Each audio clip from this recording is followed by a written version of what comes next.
लोकसभा चुनाव 2024 का रंग अब पूरे देश में दिखने लगा है। चुनावों की तारीखों का ऐलान भी हो गया है।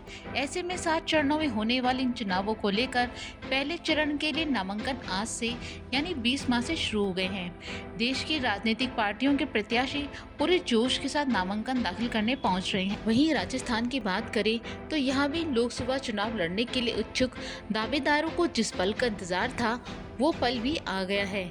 लोकसभा चुनाव 2024 के पहले फेज में 12 लोकसभा सीटों के लिए आज से नामांकन भरने का श्री गणेश हो गया। यहाँ जयपुर की लोकसभा सीट पर किसने नामांकन दाखिल किया ये हम आपको बताएंगे, लेकिन उससे पहले बता दें कि लोकसभा चुनाव के लिए पहले चरण में 21 राज्यों की 102 सीटों पर वोटिंग होगी। इसके लिए 20 मार्च से नामांकन शुरू हो गया है।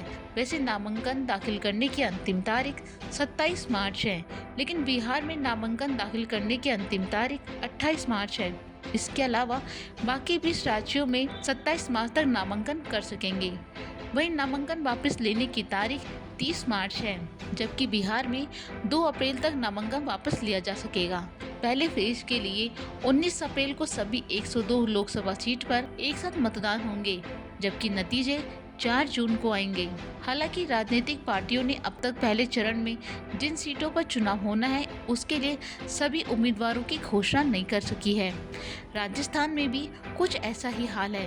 राजस्थान में पहले चरण में 12 सीटों पर चुनाव होने हैं, जिसके लिए मतदान 19 अप्रैल को होने वाला है। यानी पहले चरण में मतदान के लिए 1 महीने से भी कम समय बचा है। लेकिन राजस्थान में सबसे ज्यादा प्रतिद्वंदी पार्टी भाजपा कांग्रेस ने पहले चरण के सभी 12 सीटों पर उम्मीदवार घोषित नहीं कर पाई है। यहाँ आपको बता दें कि राजस्थान की 25 लोकसभा सीटों में से 12 सीटों पर पहले चरण में चुनाव होने हैं। वो सीट हैं श्रीगंगानगर, बीकानेर, चूरू, झुंझुनू, सीकर, जयपुर शहर, जयपुर ग्रामीण, अलवर, भरतपुर, करौली, धौलपुर, दौसा और नागौर सीट हैं। लेकिन इन सीटों पर अभी पूरे उम्मीदवार मैदान में नहीं हैं। यहाँ बात करें भाजपा की तो उसने 25 लोकसभा सीटों में से 15 सीटों पर उम्मीदवार की घोषणा की है, जबकि 10 और सीटों पर घोषणा होना बाकी है। इसमें भी पहले चरण में 12 सीटों में से केवल 6 सीट पर ही उम्मीदवार घोषित किए गए हैं, जबकि बाकी सीटों पर उम्मीदवार का फिलहाल अता पता नहीं है। जिन सीटों पर उम्मीदवार उतारे गए हैं उसमें बीकानेर, चूरू, सीकर, अलवर, भरतपुर और नागौर है। वहीं अब तक गंगानगर, झुंझुनू, जयपुर ग्रामीण, जयपुर शहर, करौली, धौलपुर और दौसा सीट पर उम्मीदवार घोषित होना बाकी है। वहीं कांग्रेस ने राजस्थान की 10 सीटों पर उम्मीदवार की घोषणा की है, जबकि 15 और सीटों पर ऐलान होना बाकी है। लेकिन इसमें पहले चरण की 12 सीटों में से केवल 5 सीट पर ही उम्मीदवार घोषित किए गए हैं, जिसमें बीकानेर, चूरू, झुंझुनू, अलवर और भरतपुर सीट है। वहीं अब तक गंगानगर, सीकर, जयपुर ग्रामीण, जयपुर शहर, करौली, धौलपुर, दौसा और नागौर जैसी 7 सीटों पर उम्मीदवार घोषित करना बाकी है।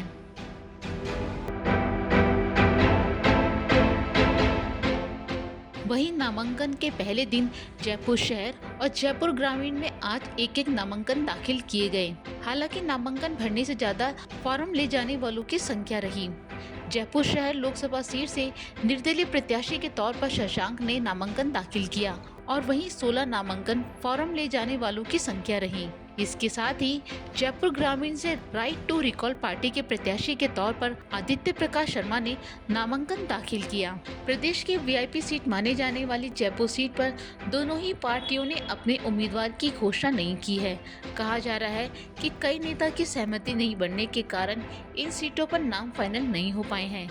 कई नाम ऐसे हैं जो यहाँ के जातिगत समीकरण में फिट नहीं बैठ पा रहे हैं। अब यहाँ इंतजार इस बात का है कि कब भाजपा और कांग्रेस अपने प्रत्याशी मैदान में उतारते हैं और वो अपना नामांकन दाखिल करते हैं।